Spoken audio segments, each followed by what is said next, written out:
Formula 1 tests are rare these days, and that means the chances for teams to put different drivers in their cars are few and far between. That's a shame, because as this list shows, over the years there have been some fascinating combinations turn up in F1 testing, even if they ultimately didn't lead to anything. Number 9.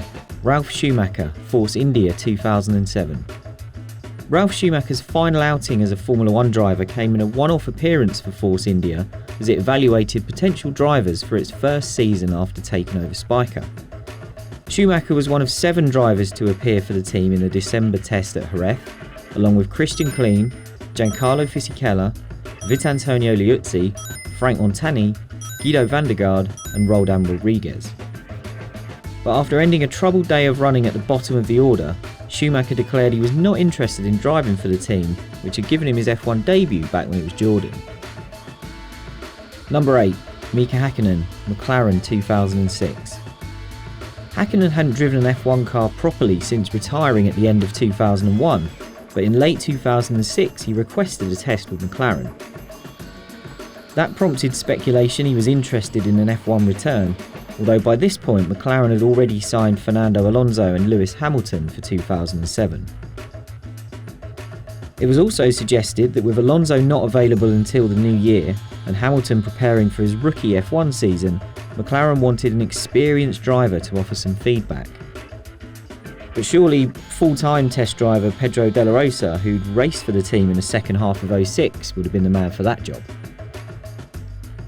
Häkkinen was in talks with McLaren that winter about taking on an advisory role with the team, and he'd just been announced as an ambassador for sponsor Johnny Walker, so perhaps it was just a PR stunt.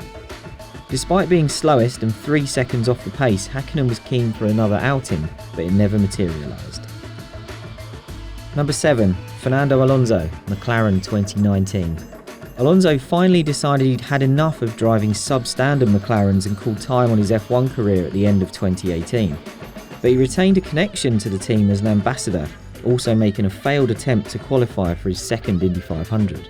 As part of that tie-up, he took part in a tyre test for McLaren after the Bahrain Grand Prix, and he was impressed enough to declare the team could lead the midfield battle, which proved to be true. However, the test and McLaren's change in fortunes didn't lead to a rekindling of the Alonso relationship in F1, with Carlos Sainz Jr. and Lando Norris being confirmed for a second season that summer. Number 6. Robert Kibitzer, Renault 2017.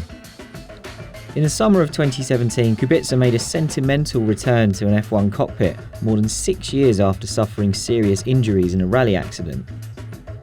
Things escalated quickly after an initial test in the 2012 Lotus at Valencia. Kibitzer made it clear he was targeting a proper F1 comeback, and after the Hungarian Grand Prix he drove a contemporary Renault in an official test. He was 6th fastest out of 21 drivers over the 2 days of running in Hungary, and Renault admitted the test was a serious one. However, the team felt it didn't get all the answers it needed about Kibitzer's capability to make a racing return, and eventually it chose Carlos Sainz Jr. to partner Nico Hülkenberg for 2018. Kibitzer also missed out on a Williams drive that winter before landing a race return with the team for 2019. Number 5. Nigel Mansell, Jordan 1996. Mansell was back on the F1 driver market when he appeared to be in the running for the vacant seat at Jordan alongside Ralf Schumacher. With Bernie Ecclestone and Jordan's title sponsor keen on the deal, Mansell tested for the team at Barcelona that December, saying there was a 60-40 chance of him returning to racing. However, just before Christmas he announced he would not be signing for Jordan.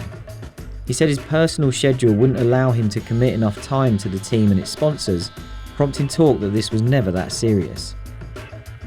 And in fact, Gary Anderson says today that it was indeed a PR stunt, as Jordan needed to get back on side with Benson and Hedges after a mixed first season together.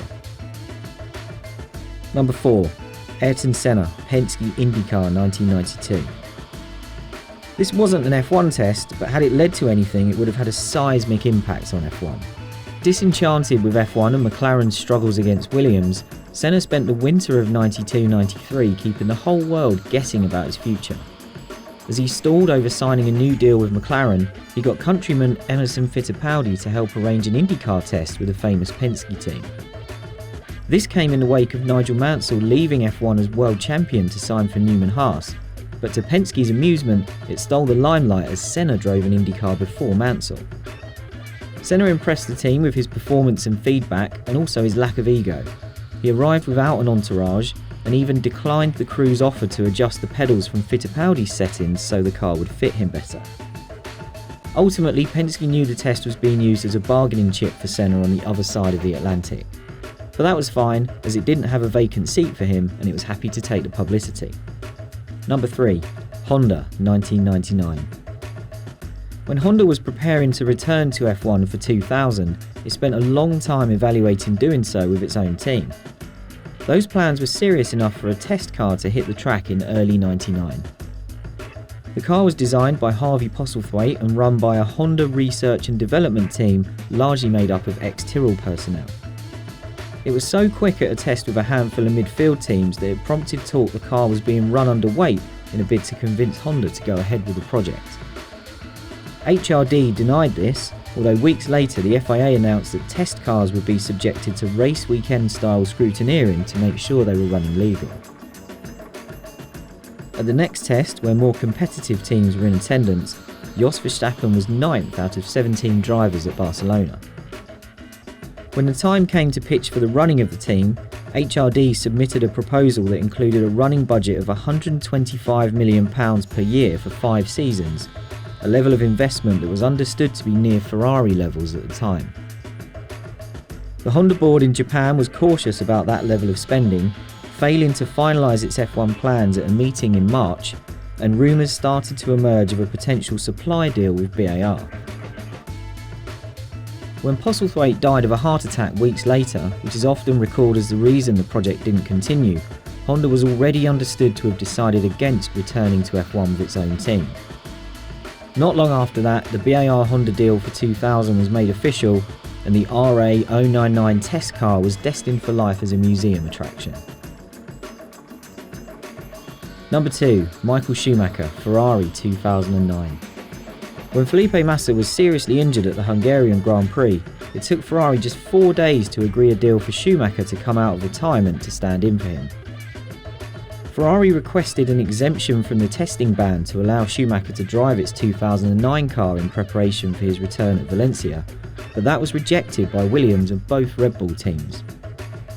Schumacher had to make do with testing a 2007 car on GP2 spec tyres at Mugello, and just before he was scheduled to drive it for a second time, the comeback was called off. After weeks of assessment, doctors ruled Schumacher's neck was not yet properly healed from a serious motorbike accident earlier in the year, so Ferrari turned to Luca Badoer instead. Number 1. Alain Prost, 1992, 94, 95 and 96. Prost could have made any number of comebacks during the 1990s, and the only one that stuck yielded him a world championship with Williams in 1993. Before that, he'd almost signed for Ligier the previous year after being sacked by Ferrari. Prost tested for Ligier several times during pre-season of 92, even shaking down the team's cars before they were sent to South Africa for the first race. In the end, he didn't sign. He was prepared to race for free, but wanted to acquire a stake in the team that would eventually lead to him taking it over. Prost then walked away from Williams after just one season, amid more talk that he could be buying Ligier, and Ron Dennis was keen to get him back to McLaren to replace Ayrton Senna, who jumped into the Frenchman's seat at Williams for 94. Amid talk that a race return would violate the terms of his agreement to end his Williams deal early, in March Prost tested the Peugeot-engined MP49 at Estoril. Martin Brundle got the drive on the eve of the season, with Prost saying he was now certain he'd made the right decision to retire. Perhaps he could already tell McLaren was in for a tough season with its new engine supplier. 18 months later, another comeback was on the cards, with Prost again testing for McLaren in 1995. After a shakedown run at Silverstone, Prost conducted a proper test a couple of weeks later, but McLaren went on to announce David Coulthard as its new signing for the following season. Prost then signed an advisory role with the team in December, which would include testing the car to understand the race driver's feedback, and there were briefly rumours he could fill in for the injured Mika Hakkinen following the Finns' massive crash in Adelaide. McLaren confirmed that job would go to test driver Jan Magnussen if required in 1996, although bizarrely Prost was given the first test of the team's new car.